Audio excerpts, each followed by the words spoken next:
Hare Krishna, Radhe Radhe. Welcome back to my प्यारी Shrimati Radha Rani channel.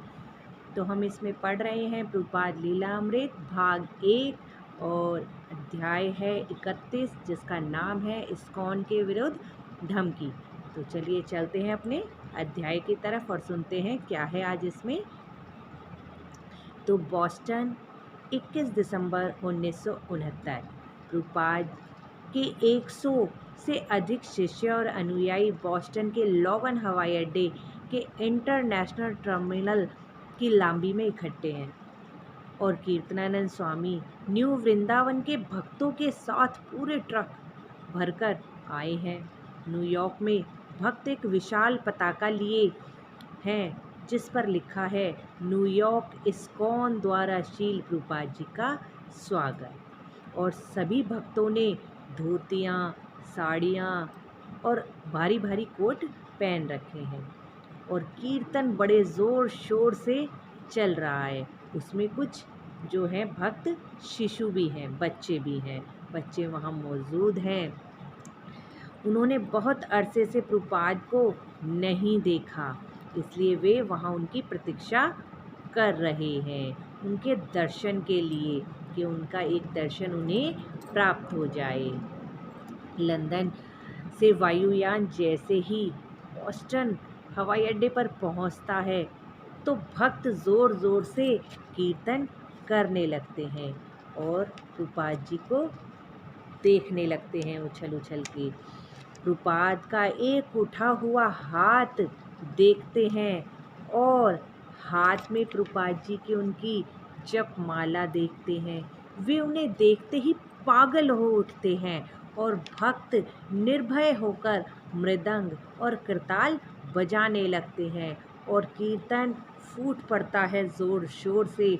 हरे कृष्णा कृष्ण कृष्णा हरे हरे, हरे राम राम राम हरे हरे।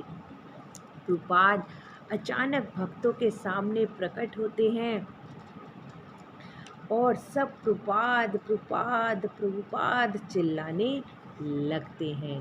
शिष्य उन्हें बाहर प्रतीक्षा में खड़ी एक लिमोसीन कार के पास ले जाते हैं जो उन्हें हाल में गिरी हुई बर्फ से होकर ले जाएगी। अब प्रभुपाद जी वहाँ से निकल चुके हैं। कार में प्रभुपाद के साथ प्रसन्नता पूर्वक बैठे थे कीर्तनानंद स्वामी, ब्रह्मानंद, सत्य स्वरूप और पुरुषोत्तम। एक पेशेवर चालक कार चला रहा था। प्रभुपाद लंदन के बारे में बताने लगे। उन्होंने कहा कि लंदन एक प्राचीन वैभवशाली नगर था और मंदिर एक बहुत प्रभावशाली क्षेत्र में ब्रिटिश म्यूजियम के निकट था। वह जिसे डाउन टाउन कहते हैं, वहाँ वे मंदिर स्थित है। कार में बैठे हर भक्त को प्रभुपाद के साथ संक्षिप्त विचार विनिमय से पूर्ण संतोष रहा। उन्होंने जितना उनसे बातें की वे उनके लिए संतोष भरा था। सभी भक्त आध्यात्मिक आनंद से विलय होकर उनके साथ यात्रा करते रहे। अधिकतर भक्त आगे भागकर बेकन स्ट्रीट के मंदिर में पहुंच गए थे। अब प्रभुपाद जी जहाँ उन्हें पहुँचना था वहाँ पहुँच चुके हैं। प्रभुपाद जैसे ही मंदिर में एंट्री करी तो प्रभुपाद वेदिका के पास गए। ऐसा लगता था जैसे वे हर वस्तु को देख रहे हों। लाल मखमल के छत्र के नीचे सिंहासन था राधा कृष्ण के लघु अर्चा विग्रह का। भगवान चैतन्य और उनके संकीर्तन दल के चित्र के ऊपर एक ऊंचे आसन पर जगन्नाथ, सुभद्रा और बलदेव देव के अपेक्षा बड़े अर्चा विग्रह। वेदिका के निकट एक छोटे मेज पर रखा चमकता हुआ आरती का पीतल का सामान। यह देख प्रभुपाद जी को बहुत अच्छा लगा और उन्होंने कहा, बहुत बढ़िया। कमरा पार करते हुए प्रभुपाद लाल मखमली व्यास आसन पर बैठ गए। वे बोलने लगे और श्रोतागण सभी ध्यानपूर्वक उन्हें सुनने लगे। जब वे सरल और शुद्ध भाव से अर्चा विग्रह की भक्ति पर ध्यान केंद्रित करते हुए बोल रहे थे। प्रभुपाद जी ने अर्चा विग्रहों के बारे में जो है बोलना शुरू किया और सभी ने सुनना प्रारंभ किया। अब बॉस्टन का मौसम बहुत ख़राब था। जब वर्षा बंद हो जाती थी तब बर्फ़ गिरने लगती थी और जब बर्फ़ गिरना बंद होती तो वर्षा होना शुरू हो जाती। बॉस्टन में दिसंबर के एक सप्ताह के ख़राब मौसम के बाद प्रभुपाद जी का जुकाम बिगड़ने लगा। प्रभुपाद जी को थोड़ा जुकाम था तो वो बिगड़ने लगा। उन्होंने लॉस एंजलिस जाने का निर्णय ले लिया। अब 25 फरवरी 1970 भक्ति सिद्धांत सरस्वती ठाकुर के जन्म दिवस की वर्षगांठ के शुभ अवसर पर लॉस एंजलिस के भक्तों को वेटसेका एवेन्यू में नए मंदिर में जाने की अनुमति प्राप्त हुई। प्रभुपाद अपने गुरु महाराज के सामने खड़े होकर उनकी आरती की। आरती के बाद प्रभुपाद ने शिष्यों से भक्ति सिद्धांत सरस्वती के चित्र पर फूल चढ़ाने को कहा।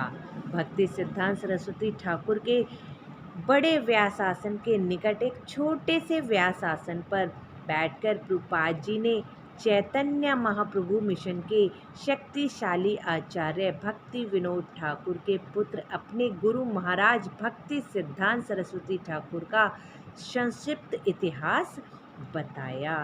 भक्ति सिद्धांत सरस्वती ठाकुर ने से अपनी पहली भेंट स्मरण करते हुए प्रभुपाद जी ने बताया कि किस प्रकार उनके गुरु महाराज ने उनसे अंग्रेजी भाषी संसार में कृष्ण भावनामृत के प्रचार करने को कहा था। और ये कहते कहते प्रभुपाद जी रोने लगे और ये देख सभी भक्त जो है भाव विभोर हो गए।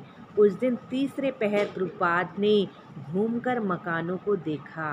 मुख्य हॉल के अतिरिक्त जिसे प्रभुपाद चाहते थे कि भक्त जन मंदिर में बदल दें, उन्होंने उसी के समान एक बड़ा प्रवचन हॉल में भी देखा।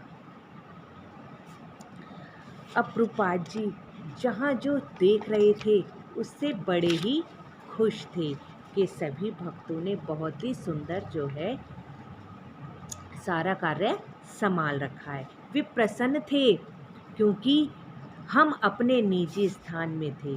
पहले कभी भी हमारा अपना कोई निजी स्थान नहीं था, ऐसा प्रभुपाद जी उनसे कह रहे थे।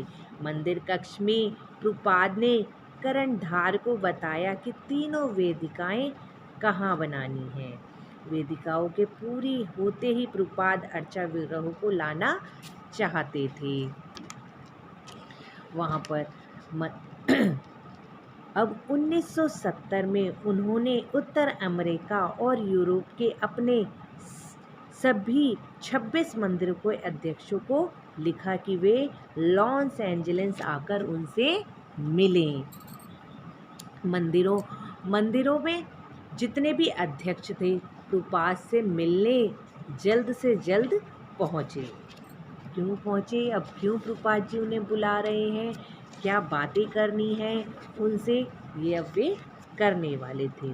इस्कॉन के विरुद्ध हर खतरे के प्रति प्रभुपाद संवेदनशील थे और इसी के बारे में वे उनसे चर्चा करना चाहते थे।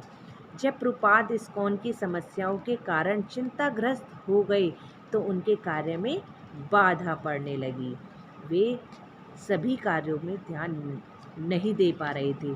कभी कहीं से कुछ प्रॉब्लम आती थी, कभी कहीं से, तो इसे प्रभुपाद जी जो है सुलझाने में लगे रहते थे और अपने कार्य पे जो उन्होंने भागवतम अनुवाद कार्य कर रहे थे उसमें ध्यान वे नहीं दे पा रहे थे। अब उन्होंने क्या करा? उन्होंने सिद्धांतों के अनुगमन का निर्णय लिया। प्रभुपाद ने तब उन 12 व्यक्तियों के नाम लिखाए जिनसे जीबीसी का निर्माण होना था।